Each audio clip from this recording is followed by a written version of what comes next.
Hi, Ali. This is in front of the big screen, actually, because I find it really interesting when we analyse different techniques. Now, we've got the top order batsmen of Australia. They've all performed very nicely in this test match, and we're just going to look at their setup. We know that we've got a back and across movement here from Pucovski. We've got the same, more crouched in his position, is Labuschagne, but a back and across the stumps. And then you've got a further movement here from Steve Smith, who really does shuffle around. All of them using the back and across, which is absolutely fine. That allows you to get in and cover your stumps, also get your eye line right when the ball is being released. Now let's roll this on until they make contact and have a look at the actual movements from their front foot. Pucovski gets across. He ended up getting out LBW. I would prefer him not to commit that so far across. That's got to be flexible, but what he does do is get out in front, and he's met that ball nicely.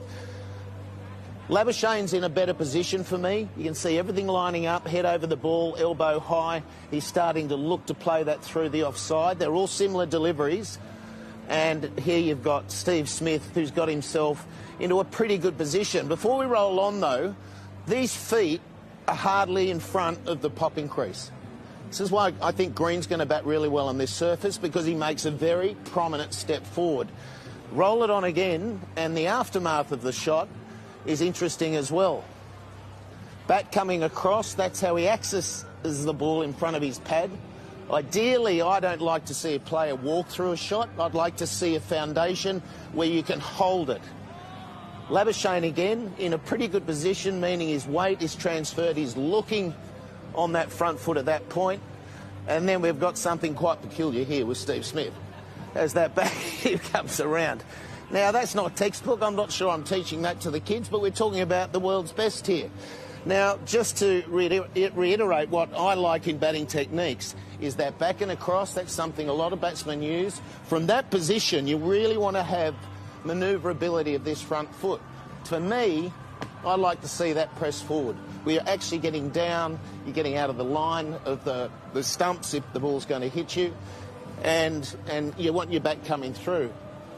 Steve Smith, his back comes out from around point, but he is not static in his stance.